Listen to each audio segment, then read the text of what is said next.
Mars 2060 is a podcast designed to be listened to in chronological order. If you're just joining us now, please go back and start with episode 1.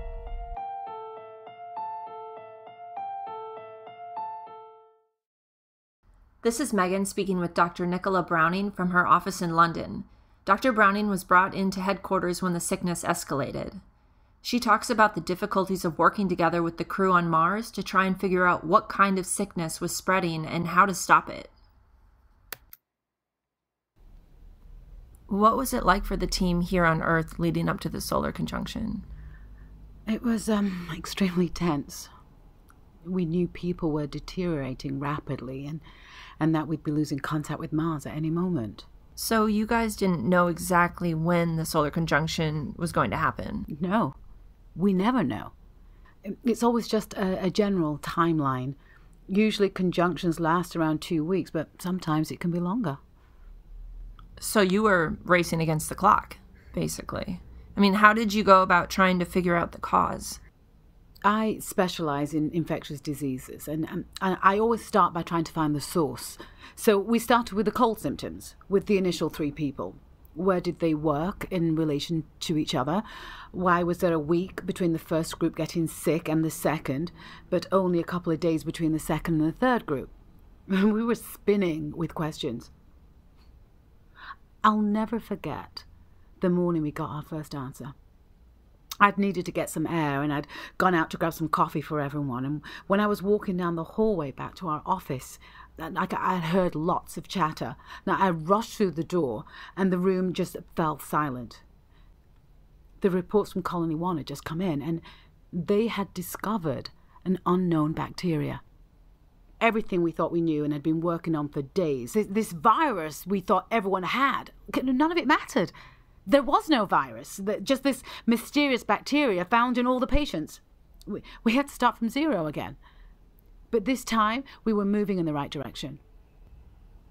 Did you have lots of communication with the medical staff on Mars? Well, we spoke every day and also interviewed the patients about their symptoms. But as people got worse, there was less time to talk. Was it frustrating having to be, kind of hands-off? Yeah, it felt like I'd been brought into a surgery, been given a blindfold and then told to operate. We knew the solar conjunction was happening soon and we had no solutions. I don't think any of us slept. I mean, I barely went home. I barely ate. I barely did anything except try to understand why so many of our people were just slipping away. The doctors on site were struggling to keep up with the sick, and the other team members who were still healthy did their best to help us, but they were struggling themselves. I mean, they were worried they were next. It was a really tough time. I'd see family members of the crew coming into the office to talk to Mission Director Graham. They wanted answers. They wanted action. Couldn't help but think of my own daughter, what I wouldn't do to keep her safe. Their loved ones were over 200 million kilometers away, and they were depending on us to save them. Is that what helped keep you going, even after all those days of not sleeping? No. Honestly, they were a distraction. We'd closed the blinds when they came around. I needed to remove the emotional element from the situation. You make rash decisions when you're thinking with your heart. Your team has gotten some criticism for not keeping the families and the public up to date on everything you are working on. People don't understand. Years ago, a friend of mine who lives on the Baja Peninsula was in a horrific hurricane. She was a single mom who lived with her 2 children. The rains came down, the waves rose, and she was worried that the water would reach her house and ruin the new Persian rug she'd just purchased. The wind busted through the windows, the rain poured in. She moved her children to the bathroom, and they spent the next 6 hours in the bathtub. And all she could think about was whether they would actually survive. The Persian rug became as important to her as a pair of socks. I don't know, maybe it's a strange analogy. But I have no guilt from not spending any of our time giving reports to journalists. We were trying to stop the hurricane from carrying everyone away. That was our only job.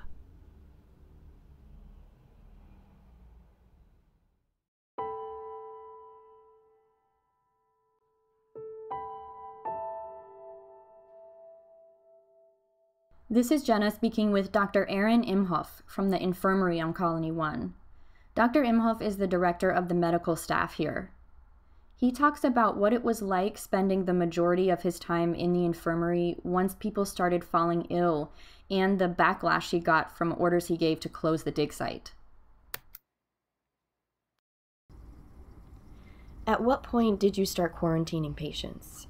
It was about 2 weeks before solar conjunction, when the first group symptoms escalated and the blood cultures came back positive for bacteria, not a virus. The strand of bacteria we found wasn't supposed to be there. Not meant to be in the human body, you mean? Yes. You see, our skin is crawling with bacteria, and our bodies are home to billions of bacterial cells. When we discovered these bacteria, we weren't sure that they were causing the symptoms our crew was experiencing, but it certainly seemed likely. Bacterial infections can be very serious. We'd never seen this kind before, so we started running a lot of tests. Like what? Well, we needed to find out where it was coming from. Of course, we assumed it was Martian. First, we tested samples from the dig site. Many of the crew members who were sick had been involved with the archaeological work. And that seemed like the most logical place to look. Mm-hmm. So were you the one who closed the dig site? Yes. That's where I got the most backlash. They were on a roll with discovering the river rock markings. But the first 2 groups of sick patients were mainly working on the dig. If it was coming from there, I wanted to try to stop it. It's okay. 15 years in the German army, I'm used to having to make the unpopular decision for the safety of the crew. Did your experience in the army help prepare you? Of course. When all this first kicked off, I was only concerned about trying to keep the rest of the team healthy. Then the symptoms morphed, and the patients were losing feelings in their limbs. The paralysis set in and followed the way of the numbness. Legs, arms, head. Their breathing was affected. They all needed to be on respirators. 31 people at different stages of sickness. We had no idea if it was permanent. Actually, we had no idea about anything.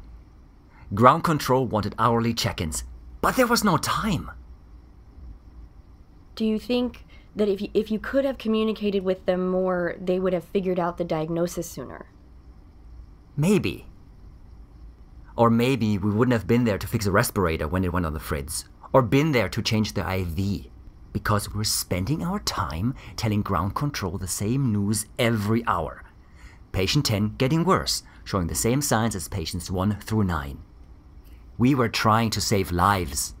But they were too. Yes. I know.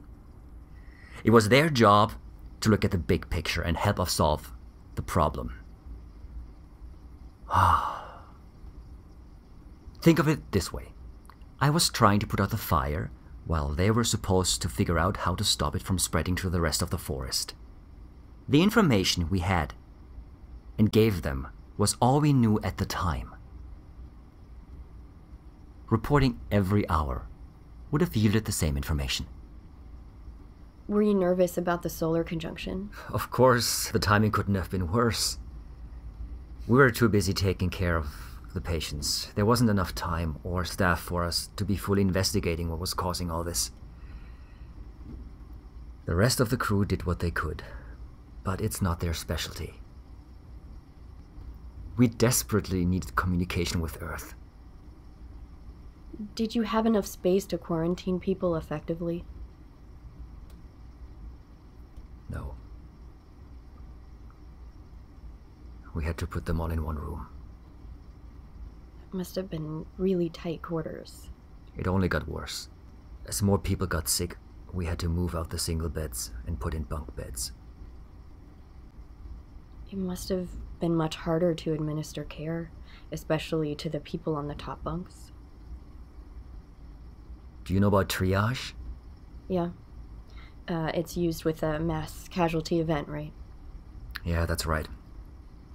So, we had our groups. If we had more space, we would have put the patients like patients 1 through 3 and others in a separate room to keep them comfortable. We didn't want them near the others. We needed to keep everyone calm. Unfortunately, that wasn't an option for us. The sickest patients we put... Do you mean the patients who weren't going to make it? Yes. We put them on the top bunks and did our best to keep them comfortable and minimize their pain as much as possible. The others were in the lower bunks. Did they know they were going to die? The people who were in the top bunks, they were in comas when we moved them up there. It's hard to know what people experience during a coma. Those that recover have different stories. Some remember nothing, while others have very vivid memories.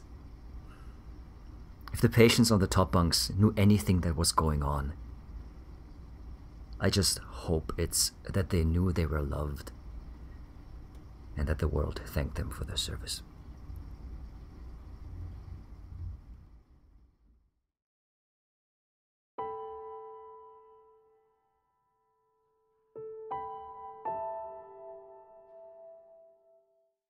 This is Megan with Shan Chen at his home in Beijing. Shan was an environmental systems engineer for Colony 1. He discusses what caused the commander to shut down the permanent habitat and move everyone back up to the temporary housing.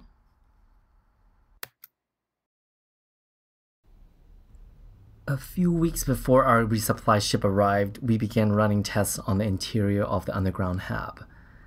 We had looked everywhere outside to find this strange bacteria. The dig site, the EVs, the dirt samples we had collected for research.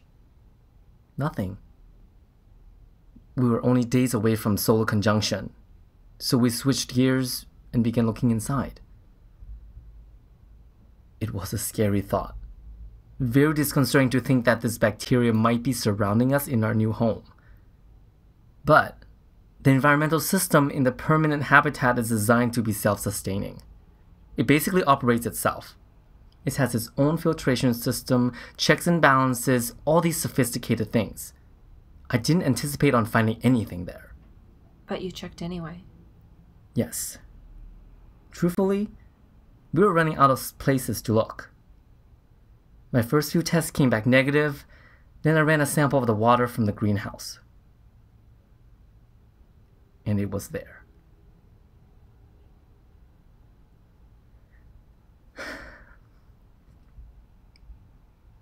It's difficult to describe what the next few moments were like for me. It felt like the planet stopped spinning. Everything in my head went quiet for a second, and then thoughts flashed through my mind. Did I bathe in this infested water this morning? Did I drink an entire glass of it with breakfast? Are we all already infected? At this point, we had quarantined the sick in the above-ground infirmary. It seemed like a good idea to keep some distance between the healthy and the sick. No one went up there if they didn't have to. That was the only sense of control we had. But was it already too late? What did you do? I told the commander we have to move back into the temp hab. Was he resistant? I would think with all the sick patients up there. He absolutely did not want to put us all in the same space again. In fact, he wanted to avoid it at all costs. But I told him that we were putting ourselves at a higher risk if we stayed underground. I thought there must have been a leak in the system, and it was being contaminated from something in the Martian soil. If we weren't already infected, we needed to move quickly. You didn't think there was any way to sanitize the water? No way that would be fast enough. And at that time, it seems logical to assume if it's in the water, it's probably elsewhere too. The sickness was totally out of control. We had no choice but to abandon the tiny amount of security we had built. I thought of my little girl. I was one of the crew members who always planned on going back to Earth. She was only 2 when I left our home for the mission, and I remember how she reached for me when I turned back to wave. I told the commander, if we stay down here, we'll almost certainly be infected. If we go above ground, at least we have a chance. What did he say? He made an announcement over the intercom to the entire HAB. He explained the danger. He told everyone what was going on? Wasn't he concerned there might be panic? No. We're highly trained specialists. Keeping everyone informed is what keeps us alive. After he made an announcement, we both went to our bunks to pack. He didn't say anything else to you? Nothing. I think he had seen the fear in my eyes. I was scared. And so was he.